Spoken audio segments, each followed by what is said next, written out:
this is why we use genetics first, because if you understand the jobs that your body doesn't do well, then you know what exposures are bad for you. So you could listen to 100 podcasts, read 100 books. You can't do everything that everyone's telling you to do. It's too much work. What you need to know is, where do I actually put my dollars and my time? What supplement do I really need? What do I really need to investigate? For me, isn't actually a problem. I metabolize vitamin D really well, so I don't need to take any. So things of that nature, where you're redundant, wasting your time, wasting your money. So by understanding the genome, you then can answer that question of, what threat do I need to pay attention to the most? Where do I put my time? Because nobody can do everything. That's the challenge.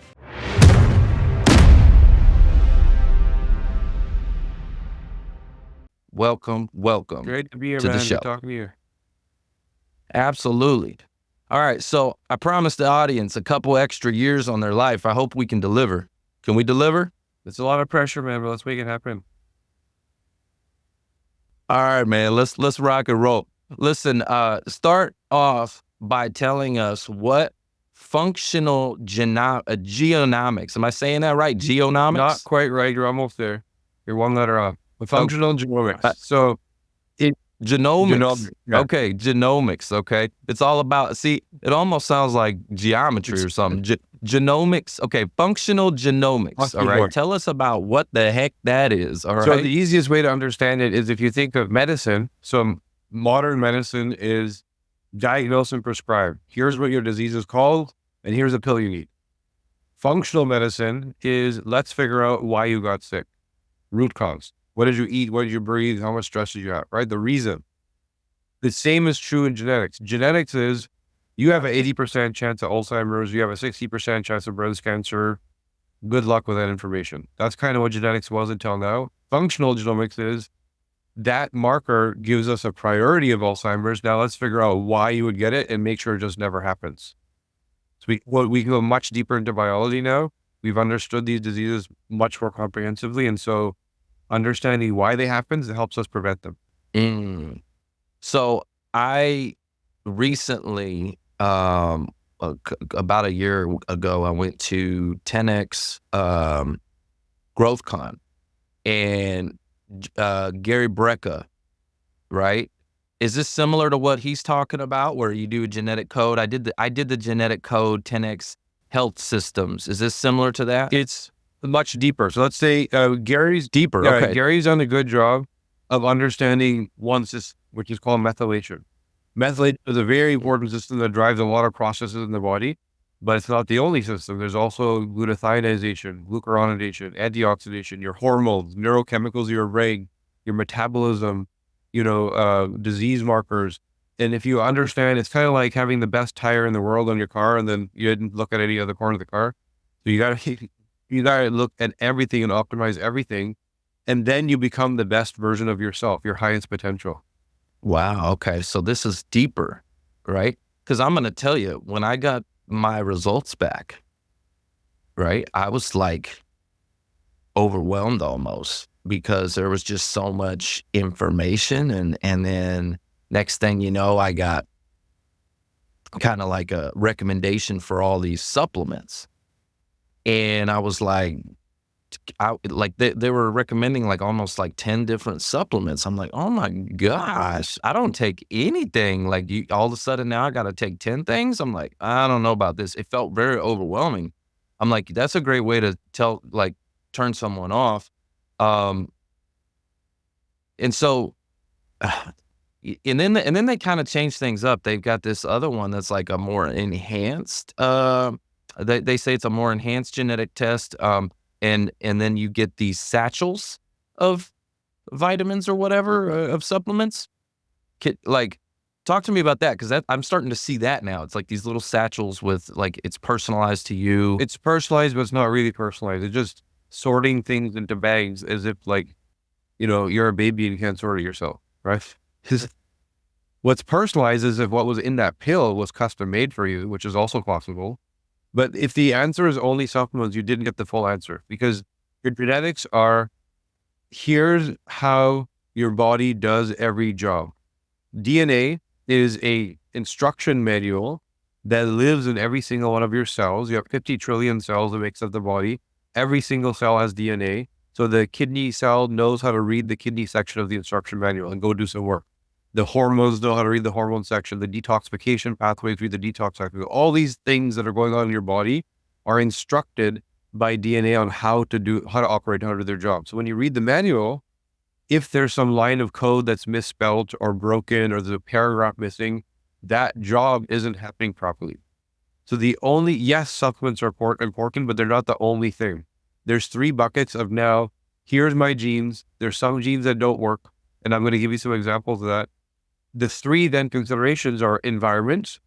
What am I breathing? What pesticides, what chemicals, what's in my home, what's in my office?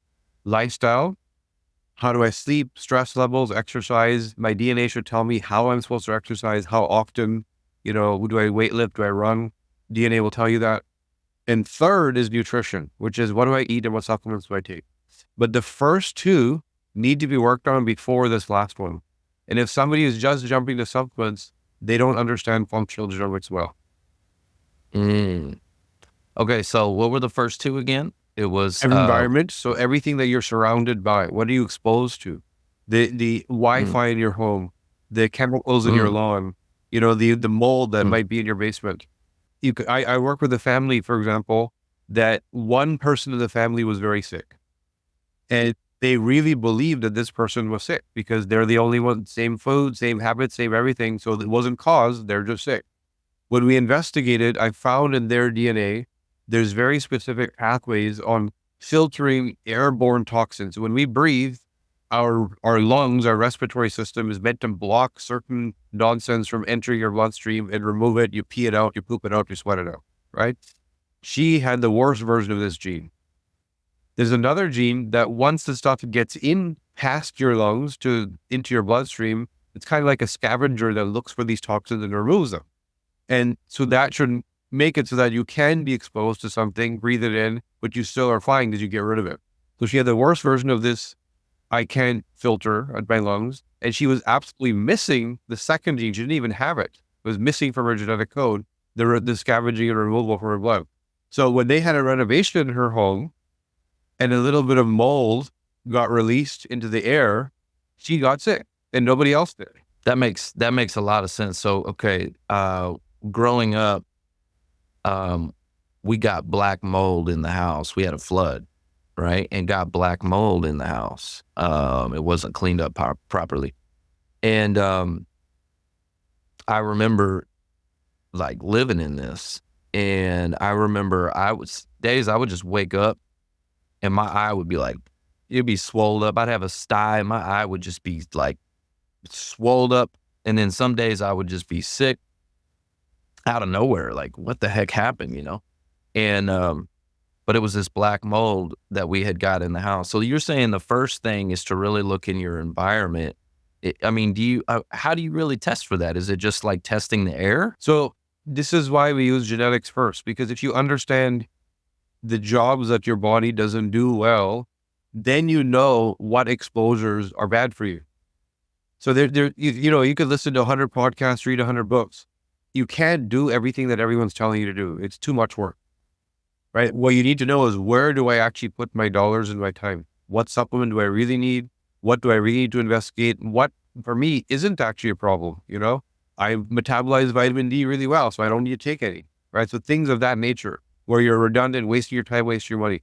So by understanding the genome, you then can answer that question of, what threat do I need to pay attention to the most? Where do I put my time? Because nobody can do everything. That's the challenge. Yeah, that's true. That's true. I will tell you one thing that I started to do recently that I swear by. Okay. I swear by it. People think I'm crazy, but it's becoming kind of a trend. So, I took one of those big ice, freezers, right? Chest freezers, and converted it into a cold plunge ice bath, right? And I do that every morning. And, like, you cannot be in a bad mood after you get out of that thing. Like, it's impossible. Like, it literally, I can feel it in my brain when I'm in there. It's like there's this tingling happening in there. Like, literally, I can feel it in my brain. And I get out and it's like, I only do 7 minutes in there. You do 7 minutes, call it 7 minutes of heaven. right? You get out of that thing and you feel just like $1,000,000. And then I work out after that. Because I also read, and maybe you can tell me if this is true or not. I read that at first I was going from that ice bath straight to a hot shower. And I read that that kind of negates some of the benefits to it if you're going from cold to hot, and that you should allow your body to naturally warm back up. And so I do that and then I work out. Any thoughts on that? So first of all, that's a perfect example of where your genetic can drive the choices of habits. So you said cold plunge makes you feel great, right? There's some people that say, I tried it and I felt horrible. Well, that doesn't make sense because every biohacker in the world is saying go cold plunge. Well, there's a gene called UCP1, which is responsible for thermal regulation of the body, your body's ability to actually manage its core temperature. And some people have a bad version of that gene. They cold plunge every single day. What is one of the major benefits that we want from cold plunge? It helps your body burn fat because you're cold. It's a big utilization of calories, and so you lose fat, right? If you have a bad UCP1 gene and you cold plunge, over time, because your body can thermoregulate, it will actually start to store fat intentionally to protect you. It can't understand what's going on. It thinks you're in battle. It thinks you're in fight or flight mode, and it needs to protect you, right? So there's some people that go into a cold plunge, they're like, I feel horrible. I don't know what's going on. But it's not everybody. It's a few people. And for those people, that one size fits all type advice didn't work for them, right? I can't tell you how many women I work with that say, oh, I tried that cold plunging first 2-3 days. It felt great. And now I don't get what's going on. I'm storing weight and maybe I need more. I'm not doing enough, because they make a lot more estrogen than other women. So if you're more estrogen dominant, the body is wired to be the protector of the tribe, the mama bear, right? So when your body sees stress at that level regularly, again, it thinks that you're in battle, you're in famine, time to store fat to make sure you survive and thrive. Because we are wired for ancestral cues. Our body doesn't know what the modern world looks like. It thinks we're cave people, right? So having said that, now there's a gene called BDNF, brain-derived neurotrophic factor. It drives the production of BDNF in the brain, which is what allows you to make new neurons, new neural pathways, learn new skills, accept new ideas. You need new hardware in your brain to do that. So you may have a not so good version of that gene, which is why when you get in the cold plunge, your brain feels amazing. So because you get the surge of BDNF that you don't normally have, right? And somebody else that has good BDNF isn't going to feel that surge because they're already good. So you can hyper-personalize anything, any choice you have to make. It's like, how do I know it's the right or wrong for me? But in terms of the last thing you said about the contrast therapy between hot and cold, it's both arguments are true. Contrast therapy is great. Going from cold and twitching is great. At the same time, you may lose some of the exclusive benefit you get from the cold plunge itself by contrasting the heat. So I would say switch it up. On some days, you're just doing the cold. On some days, you're doing contrast because they give you different benefits. See, this is like okay. Again, you're absolutely right. It's like everybody's unique. And so, like another thing that I started doing, because I saw, again, you see like little Instagram clips. Okay. You're like, oh, I'm going to try that. Okay. Like I've been on a real big health kick lately. I'm trying to just, and so I saw this, turmeric, ginger root shots, and I make my own little shots. And, do I know if they're working? I don't know if they're working. All I know is I take one every morning, you know what I mean? On an empty stomach. Is it working? I don't know. I know they give me the bubble guts. I do know that. But, you see stuff, and you're like, I'm going to try it. And so you're right. There, like you said, you can't do it all. So basically what you're saying is by taking one of these tests, getting it mapped out, exactly what's good for you, what's not good for you. Is this going to work for you? Maybe, maybe not. Maybe the turmeric shot is like totally not going to work for me, based off of my genetics and my code and all of that. So, what do you recommend for someone? What's their first step? Okay. They're trying to figure this out. They're trying to map it out. What's going to work? Well, there's two layers to how you get better. First of all, and not only get better, just become the best version of yourself. How do you live to 120? And why do I say 120? Because if you look at the physical structure of DNA, DNA is in every one of your cells, and aging is actually the damage of DNA in the cells. So when your DNA inside your cells get oxidized and literally rusty from environmental exposures, and your cells start to unravel and break up, that's aging. So the skin getting saggy, the hair turning white is the physical outward manifestation of that inward wear and tear on the cell, right? So your cells have these, or I should say the DNA has these caps on them called telomeres. So that these like bumpers, wear and tear bumpers, right? Those bumpers are designed as a physical structure to last 120 years. You know what's crazy about that? Hold on, I want to touch on this real quick. What's crazy about that is I'm in financial services, and we do insurance as well. And with life insurance, they extended products to 120 and even 121, and it's like, come on now, these insurance companies know something.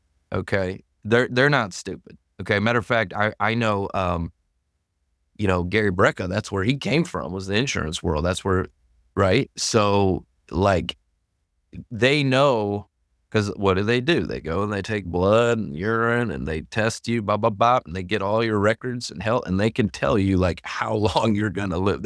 They know, you know what I mean? Yeah, Unless you get hit by a bus. There's a lot more knowledge that just isn't translated down to the everyday person because it's being used for different reasons, right? So this is what if I know this, that people up there making decisions know this, right?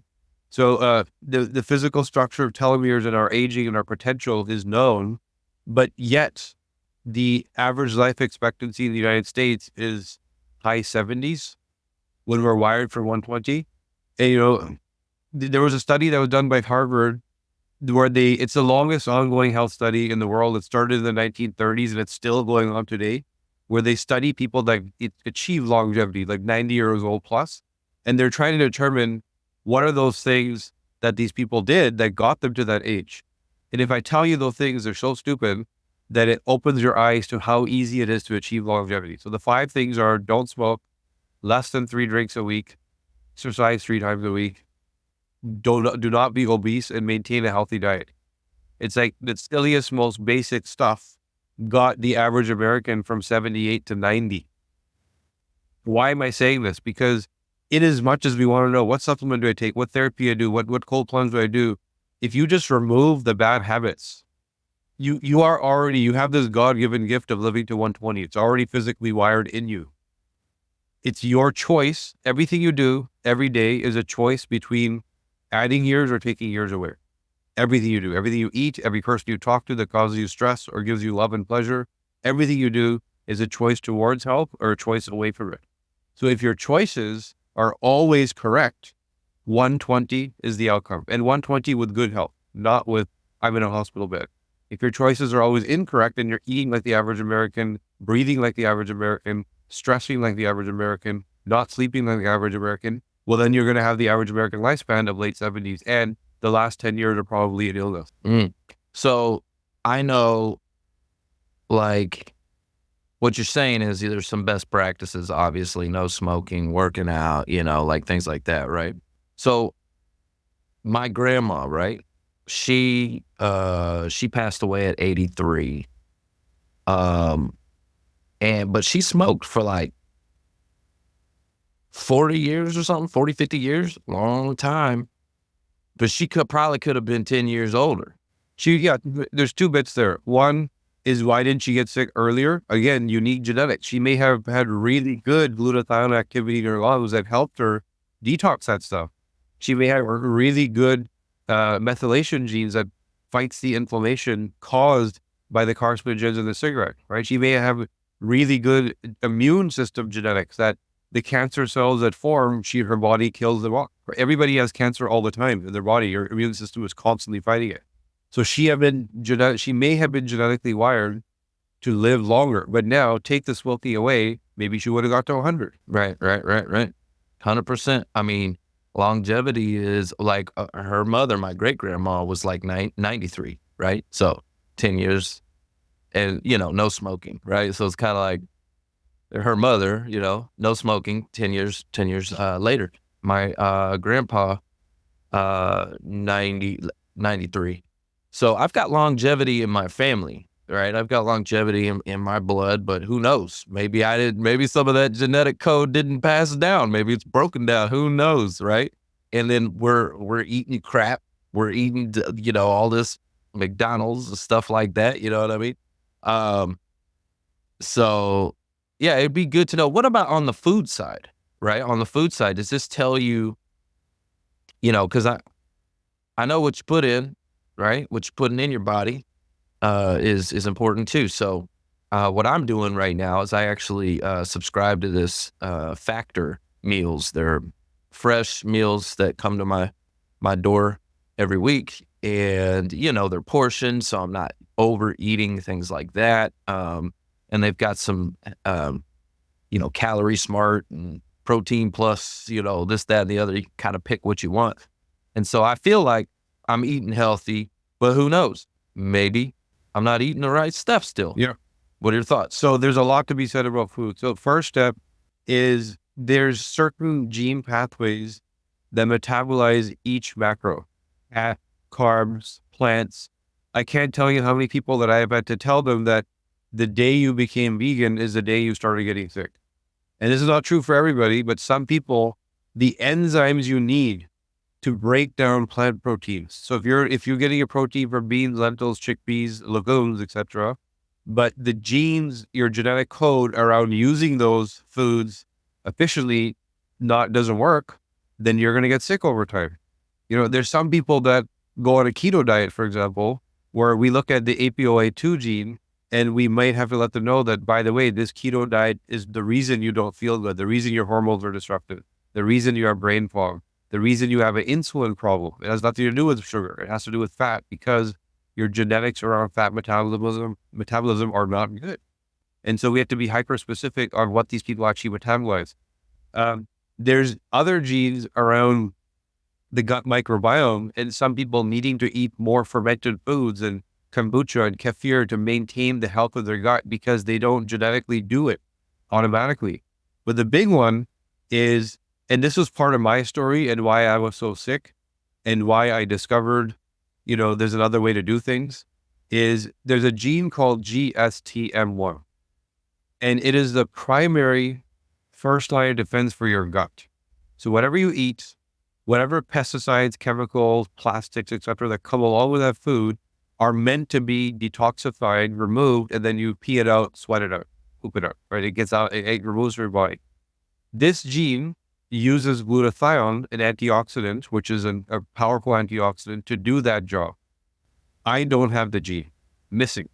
Completely missing from my code.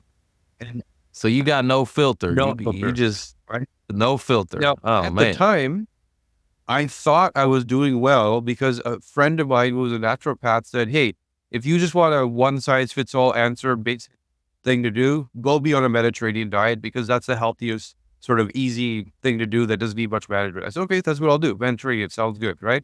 So me and my business partner used to do a lot of lunch meetings with clients, and we would go to this Lebanese place, which was a Mediterranean diet, some grilled meat, a little bit of hummus, a little bit of bread, and a little bit of salad. It seemed very healthy. What I didn't understand was that where I live in Canada, because we have long winters, there's chemicals used in farming to dry the crops faster so that they can turn around the yield and then also store them in all these grain silos, right? And those chemicals are approved by Health Canada and FDA as safe, because most people you test aren't missing this gene that I'm missing. So they can detoxify it. Now, I was eating this stuff regularly, healthy food. Nobody would argue. No nutritionist would tell you this is a bad idea. But me, it was a horrible idea, because on a 3 to 4 times a week basis, I was eating this toxic hummus that I did not detoxify, and I ended up with leaky gut. I ended up with migraines. I ended up with eczema so bad that I couldn't open my left eye. It was sealed shut. I ended up with psoriasis all over my body, and I ended up with depression and didn't want to get out of bed. And so doctors were telling me these were all diseases that I had. And really what was going on is my gut was so dysbiotic and broken that with the rest of my body was starting to get inflamed. So I finally knew what the root cause was, and I started to address that. And then when I address that, I'm not sick. I don't have any of these things that I needed medication for previously. Okay, so a couple things on that. Number one, medication. Okay, big pharma. Like I personally, I don't take any medications for anything. And luckily, thank God, right? I don't have to. And I don't like medication. Anytime I ever get, sick or whatever, I fight it out. And everybody's like, man, you should go to the doctor. You should go to the doctor. I'm like, no, I'm going to sweat this out. Like I'm old school, right? Unless it gets like, when you know, right? Like I'm like, okay, this is a little something else. But when it comes to medication, like when do you know to listen to that side and to go, okay, I really do need this. This is something that, like, when do you know to listen to your doctor? Like, cause I really don't trust doctors. I'm just gonna be honest with you. I know they're there, they're trying their best. But this is what they've been taught. And I do feel like it's not, I feel like it's wrong, honestly. Personally, that's just my personal opinion. Guys, do your own research, seek your own counsel, seek your own, advisors, whatever. But personally, I don't trust everything I'm being told by doctors. So medical error, doctors making mistakes, is the third leading cause of death in the United States. Wow. Okay, what's the 1 and 2? Do you know? I think it's cancer and cardiovascular. Wow. So you're saying cardiovascular, cancer, and then medical error. So you're saying that only to a doctor number 3 is the number 3 reason why people die in the United States, and the majority of that has to do with prescription medication. So why is this happening? And to answer your question, when do you go to a doctor? Our Western medical system is great for emergencies. Broke my arm, stage 4 cancer, weird blood squirting out of some hole in my body, don't understand what's going on, emergencies. That's what the medical system is for. Chronic disease is not an emergency. It is like surgeries, things like that. Yeah. So now using medication for cardiovascular disease, diabetes, fibromyalgia, infertility, you are not fixing anything. You are masking the symptom. And the symptom is just like the check engine light. It's your car saying you need to dig deeper. We'd figure out what's actually wrong here, right? The engine doesn't work. Is that enough of an answer? Do you actually know what to do, right? So the medication is masking the pain that you're complaining about. It is not dealing with the reason you got the pain. So for example, I had eczema, psoriasis, gut issues, migraines. I had medication for all of these things. And my question to the doctor, because by the way, I was never sick before that. I didn't need a doctor before that. All of a sudden, all at once, I had all these problems. And my question to the doctor was, what did I do wrong? It doesn't make sense to me that all these things happen all at the same time. And the doctor couldn't really answer that question. And it was like, here's your prescription. So then my next question was, if this prescription works, why do I need to keep taking it?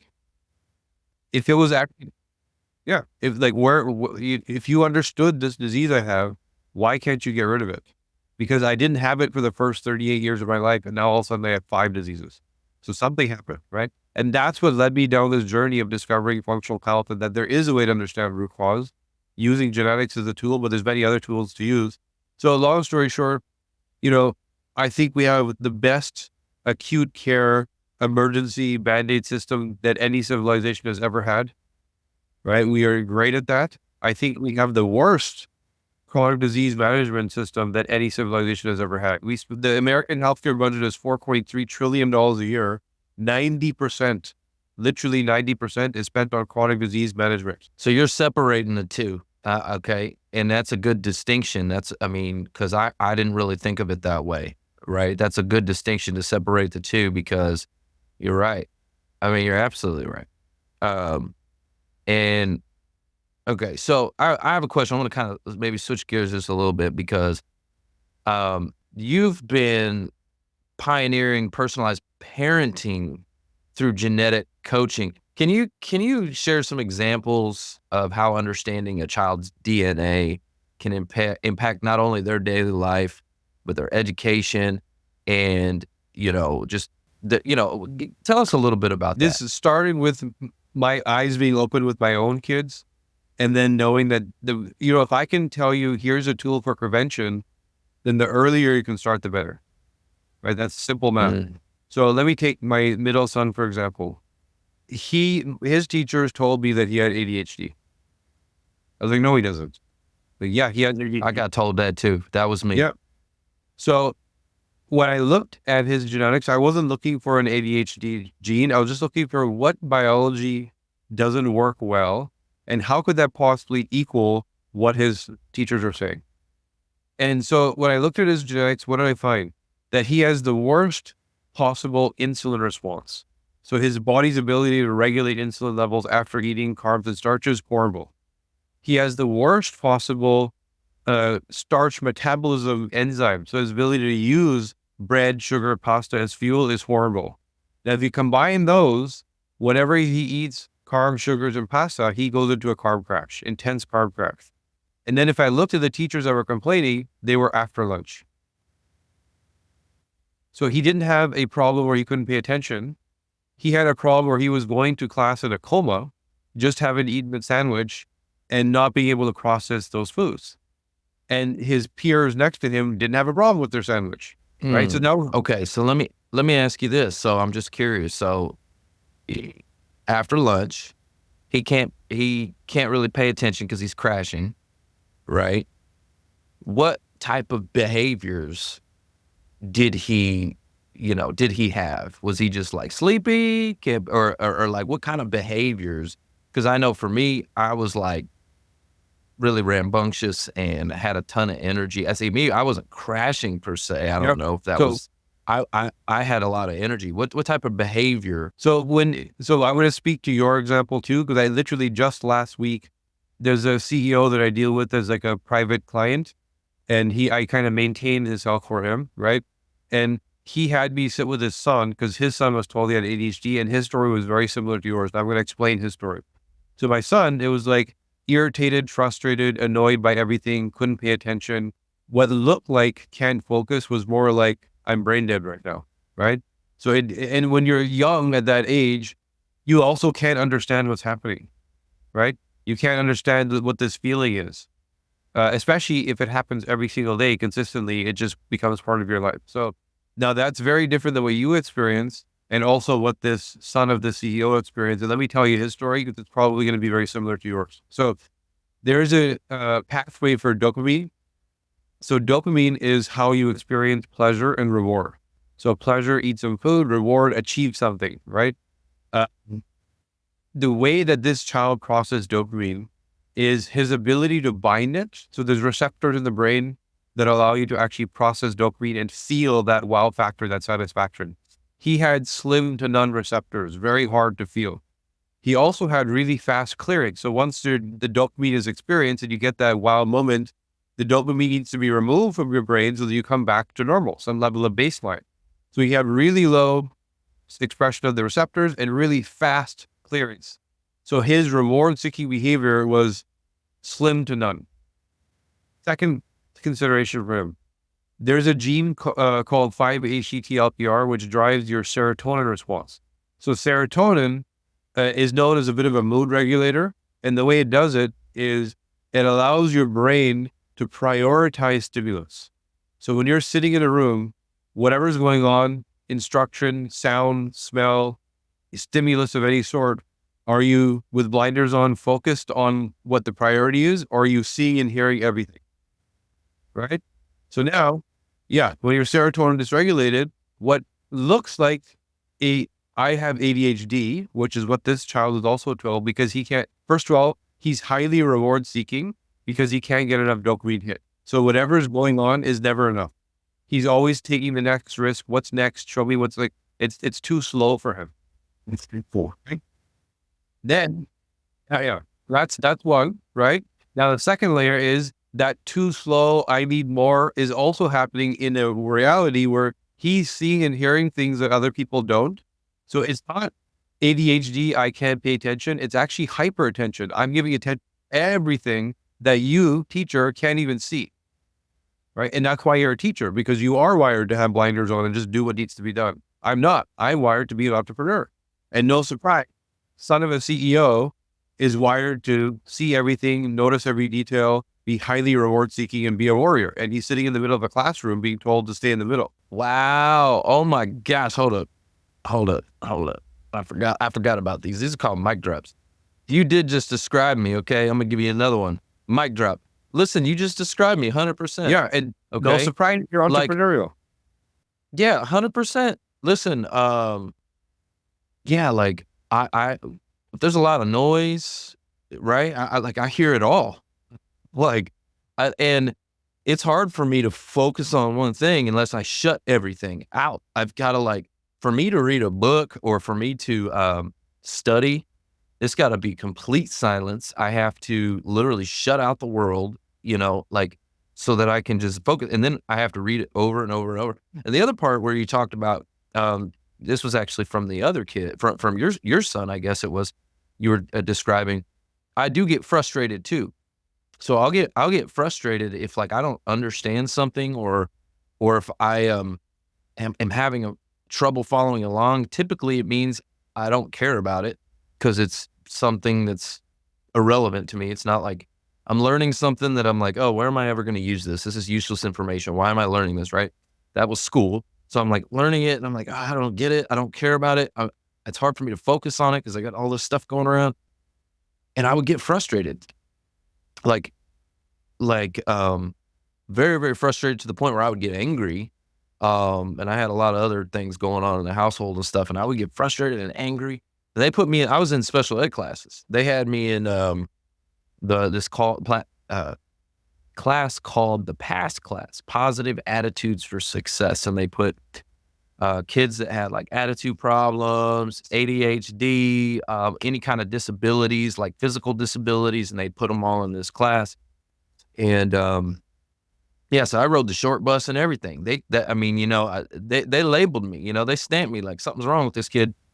There's nothing wrong with me. What was wrong was you are wired for a superpower that didn't fit the context, right? See what I'm saying? Listen, you see what I'm saying? Superpower, okay? That's what I'm talking about. The wire you have, people wish they had. The ability to actually build and to lead and to see what other people can't see, right? But it doesn't. You see what I'm talking somebody trying to force you to be in the middle. You're not wired to be in the middle. And now, you remember earlier I said the reason why you feel really good in the cold plunge and you get literal sensorial feeling in your brain is probably because you have low BDNF, brain-derived neurotrophic factor, and you get a surge of BDNF in the cold plunge. So when you have low BDNF, because your brain is slower to process information when it's new, something new, it's harder to accept, it means that thing has a lot of meaning, a lot of weight. So this is why you would get angry, because first of all, you're reward seeking. You want what's more, let's do this. You're also seeing all these details that people don't see. So you're getting frustrated and annoyed. Why don't they get it? Why can't they do it properly? And that all means a lot to you. So you react and drama queen response. I'm angry now, right? So this is all genetic wiring that is designed for leadership, not sitting in a classroom being told what to do. Wow, dude, you're describing me. Seriously. That was incredible. I wasn't expecting this. That's incredible. Seriously. So guys, when they're talking to you about your kids saying that, your kids got ADHD or ADD, first of all, can you tell me what's the difference between ADHD and ADD? What's the difference? First of all, attention deficit disorder, right? And it's essentially, okay, all of these words, anxiety, ADHD, ADD, depression, burnout, not most of these things aren't real. Let's just start there, right? Most of these things you are wired with an innate superpower and you're in the wrong context. You are wired to be a binger and you're being told to do all these tasks. You're wired to be a taskmaster and you're being told to binge and study. You are wired for reward-seeking behavior and you're being told to slow down. So this is where, the sort of CEOs that I work with, whether it's ADHD, ADD, or burnout, whatever they're experiencing, why do you see so many high-performance people are also suicidal? Why do you see so many high-performance people are also addicts? Because the exact same, I don't experience dopamine, so I'm reward-seeking. Also, I can't feel pleasure. So the three outcomes for somebody who doesn't bind dopamine and get that pleasure is depression, because they're doing a normal daily day-to-day and they're just not getting enough, so they're depressed. Or addiction, because they went down the pleasure route and they started to feel pleasure. Or achievement, because they went down the reward route, because your brain needs satisfaction. It doesn't need both pleasure and reward. It can get it from either source. And so context becomes key. And yes, there is something called depression. Yes, there's something called anxiety.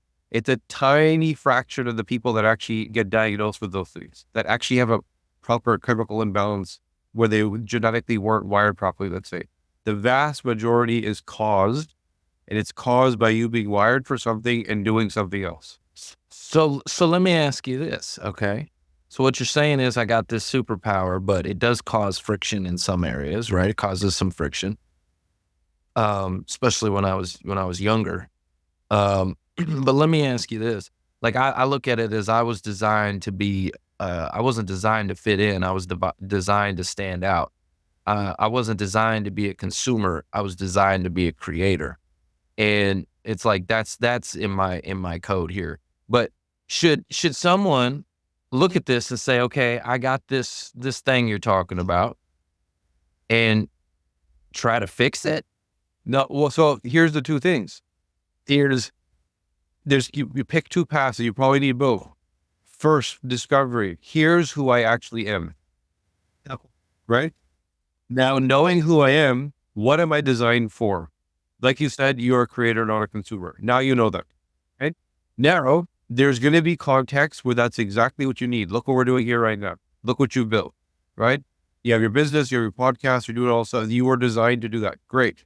Now, you need to go on vacation, or you need to go take a course. You need to read a book. Your wiring doesn't work. So there are things you could do for supplementation, breathing, devices that calm your nervous system to allow you to get into the state that allows you to do that thing. And when it comes to neurochemicals of the mind, these things are temporary. So for example, if your serotonin is dysregulated, which causes you to be hyper aware of every little detail, which is great for your business, but it's horrible when you're trying to sit with the family at Christmas dinner and they think you're annoying, right? So that's where you might take what's called 5-HTP, which is a very safe, common supplement that helps regulate your serotonin levels, but it's temporary. Take it today and you're going to feel a little more zen, a little more calm. Don't take it tomorrow and you're going to go back to your baseline. So you learn how to manage once you first recognize who I am and what is that for, what's my superpower, and then where does that not fit? And there may be a supplement or a treatment or a breath work or something that helps me, like the cold plunge that you do.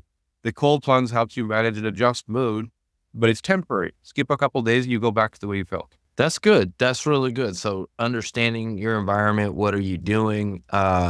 Again, so if you get a guy like me, okay, and you put him behind a cubicle, working in corporate America, like I'm going to go insane, right? So what do we do for that guy? Because that guy exists. He's out there, okay? A guy, he's got my genetics. He's wired like me, but he's sitting in a cubicle taking instructions from someone else, right? In living in corporate America.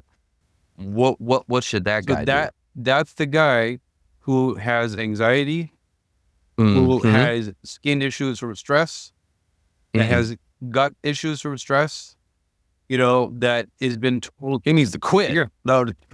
So it's one of two things. Quit your job. Yeah, one of two things. Discover who you are and go use your superpower, quit, or I don't have that option right now for whatever reason, which means you need to supplement to augment your neurochemicals to be able to fit the role that you're in. And it's one of two options. Go figure out who you are and go do it. Or if you don't have that option, go add things that help you deal with what you're dealing with and not feel the anxiety, not feel the stress, and become that other person. Change who you are, or leave and go fit, find something that fits who you are. Wow. That's so important. Because we talk a lot about careers on this show too. And I love how we're fitting this in now, your health with your career, because, all these things kind of fit together, right? And so if you're wired like me and you're in the wrong roles, well, shoot, man, you're going crazy. I feel it too. Right? I'm wired similar to you. And anytime I have a board to report to or investors to deal with, that loss of control, and because the amount of detail that I want to deal with versus what other people care about is very frustrating to kind of tone it down to what their expectations are. It's like, no, all of this stuff matters and you guys don't get it. Absolutely.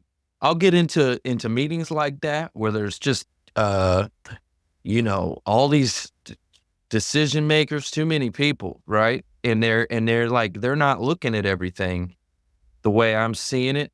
And to me, it's like clear as day. And also, I want to move fast. And it's like, they want to have 1,000 meetings to just talk. I'm like, what are we doing? We're just sitting here talking about it? But let's go, let's move, So I'll get frustrated in those types of environments where it's like, come on, like I see it clear as day. But I've got to now convince, 10 people. Anyway, yeah, those types of environments do frustrate me where, let me ask you this. Maybe you can point this out.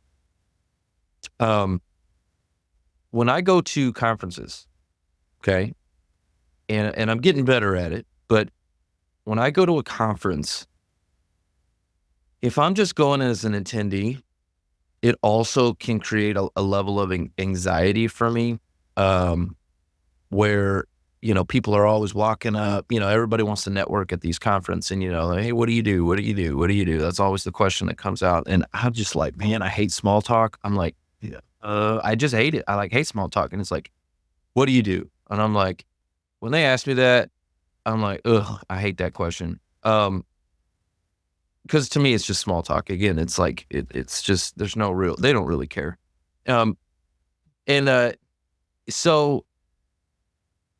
But that's what I'm saying. So when I go to the conferences, I can get a little bit of anxiety if I'm an attendee.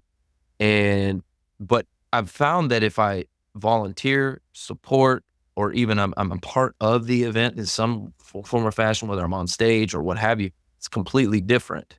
Like I would much rather be on stage, give a presentation, even though that has its own anxiety and stuff level, because fear of public speaking and all of that. I have to overcome that.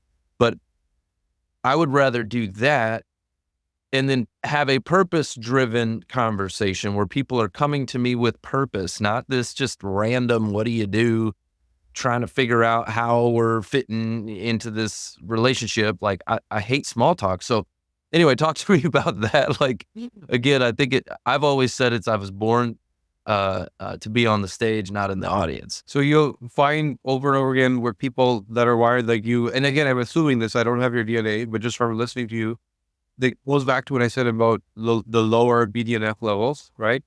Where things have a lot of meaning to you. So sense of purpose is a big deal. And if you look at the locations where people actually achieve longevity, for example, Okinawa, Japan, people very consistently live 110, 120. And they have a practice that they call ikigai, and ikigai literally means sense of purpose. Right? And that's one of the reasons they live so long. You find that people that are mentally very healthy, which is one of the keys to actually living a long time, don't like things that don't serve a purpose. If you're healthy, you're not seeking sort of unsophisticated reward, like just playing a video game or just chatting just for the sake of chatting and killing time. You value time and you value your purpose, and that's where your priorities lay. And that means a lot to you because the BDNF is low. So it's frustrating when it's not there. So you'll see this in most people that are sort of achievement oriented, that purpose is a big deal, right? And it's not, yes, there's some genetic underpinning that drives that, but it's also now a context question. You're in a trajectory where that's a big part of your identity now, right? Absolutely. 100% purpose. Yeah. What's my, like at the conference example, what's my purpose here? Right. Besides just learning and yes. And if my purpose is to learn, right? again, I think it's my ADHD where I want to drown everybody out. I'm here to learn. I don't need mindless conversation distracting me from my learning. Or if my purpose is like, I'll give you an example. I went to another conference recently where my purpose was there were a couple of specific people that I was there to speak with them, interview them. I interviewed David Meltzer and was there to talk to him. Like, I'm not there for any other reason. I'm there for him, right? Once I accomplished that, check that box, cool. Now, let's talk. I didn't have a problem networking, right? But again, I think it's when I go someplace and I have a specific goal in mind, like if I'm there to learn, I'm here at this conference to learn something, it's like, I don't want to talk to anybody, right? So I think you're absolutely right. It's about the purpose. See, this is so good because it's awareness. I'm learning and discovering things about myself, and I think that's important to understand. Why do I get anxiety? What causes it? Yeah. And if you know that, you can then deal with. Sorry, you broke up there. What'd you say? Sorry, I was saying, and if you know the why, which is the most important question to ask, then you actually know how to deal with it. Exactly. Right. You're not 100%. A symptom anymore. You're dealing with the root, and then you can choose whether it exists or not. And this is true for everything, from your gut being bloated, from your hair falling out, to libido issues, like every single biological function.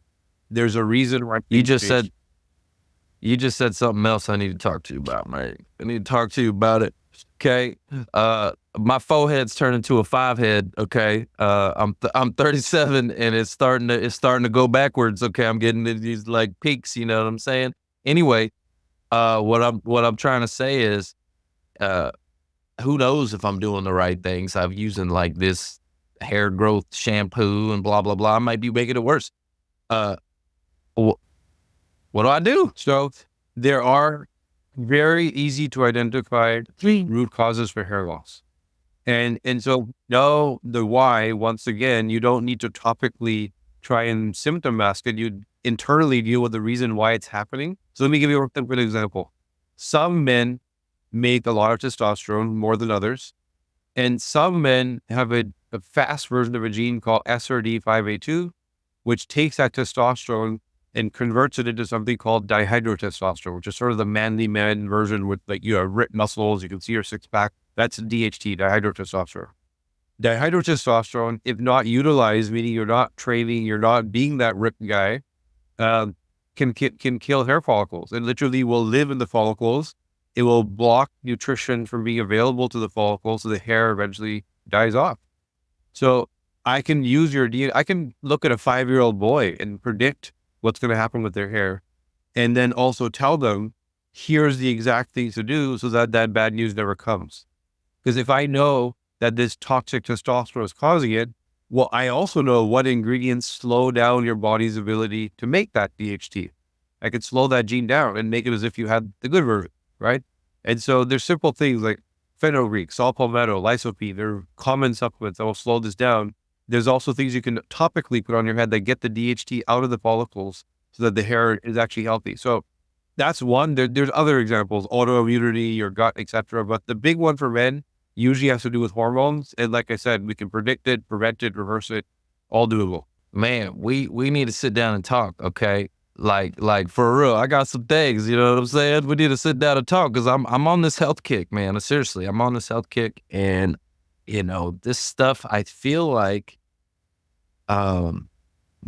we're just on a new, with technology and stuff like this, we don't have to do it the way it's been done, 20 years ago, right? Like there's technology that can help us with this stuff. So I'm excited to learn more about it. What's the first step for someone to do? And then how can they connect with you? Obviously I got direct line of communication, you know what I'm saying? But for the audience, how do they connect with you? What's the first step for them to do if they're like, man, I'd like to learn more about my genetic code and how this all works? So I would say 3 steps. If you want to just have access to information, check out Instagram. I have a ton of followers there that are learning every day about what we learn in the clinic and how to rethink how your body actually works. So there's a ton. Your mind will be blown in terms of what we go, right? So the second option is some people can just go get a test and use the data in the test to sort of self-interpret and learn. The third option, which most people end up doing, is I host a masterclass every week where people show up with their DNA. And what ends up happening is in that group setting, as opposed to you bought a DNA test, here's your report, which is kind of what you got for the 10X, like you're talking about, right? But there's so much more personalization and tweaking. Like, look, you asked me the question about the hair and I have an answer, right? You asked me a question about your, anxiety, we have an answer. So interpretation is more work than the testing itself. But the testing itself can't give you interpretation because FDA won't let us, right? You need a clinical interaction. So this masterclass I hold every week, people show up with their DNA in their hand and we review every single aspect from diet to brain to hormones to diabetes to Alzheimer's. And essentially people walk away from it with a personalized playbook of how exactly their habit should look to live to 120, right? They also have access to like live Q&A sections and they can jump in. So that I would advise anyone, one time in your life, your DNA doesn't change. The DNA you born with is the DNA you die with. So one time to deep dive, understand it thoroughly so that in the future, every decision you make is always the right decision. You're never going to have to guess again. So this is where the masterclass really benefits people. So I'll provide you links and everything that people could share and learn. And, so there's, learn through Instagram, get the test to learn, or invest into a masterclass and really get a deep dive, and you'll hopefully not need a doctor again. I love this. I love this. I love this. Seriously, like this. Okay. And I have an idea. I want to pitch you an idea, man. You just let me know if this sounds fair. Okay. So what I'm thinking, okay, is let's do a follow-up episode. Okay. Where you can look at my DNA, right? And pull me apart, like live, right? Just pull me apart. Tell me what the heck. Why am I losing hair? What's the deal? What's going on here? What's going on there? Okay. And like, what do you think? Is that something that you think we could do? Let's expose you to the world, man. Yeah. Expose me, pull me apart. Be like, yo, bro, your DNA. Okay. It's got superhuman, stuff in there. Okay. I've been watching you. Well, you got, we might figure out why your grandparents lived to 93. There's actually genes that point to that. So maybe we'll see that. Who knows? Absolutely. I want to know. Yeah. Okay. I want to know because I'm on this health kick, and that's really what I was hoping to get from the 10X Health Systems. And I got to tell you, like, again, I haven't done any, like I got the test and had a few conversations and it was not broken down. To me, I was a little bit disappointed. I got to be honest with you, a little bit disappointed. And I actually, I'm still trying to get Gary Brecka on this show because I wanted him to do exactly what you're going to do. So I got you now. I don't need Gary Brecka. Come on, man. Shoot, I got you. Me, you're going to sit down. I want you to pull it apart and tell me, hey, look, man, these are the things. This is what you're missing. These are where the gaps are. This is what you need to do. These foods, stay away from it. This, that, the other, that kind of thing. Like, tell me what I need to do. You know what I'm saying? Let's do it. We're going to map you out personally. Pull your pants down and expose you to the world. All right, man. That sounds good. Well, this has been an awesome episode. I hope everybody is enjoying it. I want to give some quick shout outs before we wrap up. I see Chad Johnson. He says, such a great conversation. Sean Welsh says, this is an important conversation that many can learn from. We got Joel Fry in the house. Good to see you, Joel. It's been a while. Let's see who else we got. Katie Mullen, Flo Nicholas, Stephanie Malik is in the house. Good to see all of you over there on LinkedIn. We got Melissa and Jazz and Amanda Chima in the house, Judith, Cheryl, Mohammed. Guys, if you've been enjoying this conversation, okay, I want you to put a 10 in the chat. Okay. If you've been enjoying this conversation and if you want to see part 2, okay, because I got, Kashif, he is committed now. Okay. I got him here. He's committed. We're going to do a part 2 where they're going to pull me apart. If you want to see a part 2, just put a 2 in the chat. Okay. We got Aleem and Damaris. I see you. Kalos, Nancy, Jay, Alina, Queen is in the house. Good to see you. Alima says part 2. Let's go. JR says part 2. Amanda says part 2. Okay. Listen, the audience has spoken, my friend. It's happening. They are committed live, man. I can't back out now. Awesome. Well, I look forward to part 2.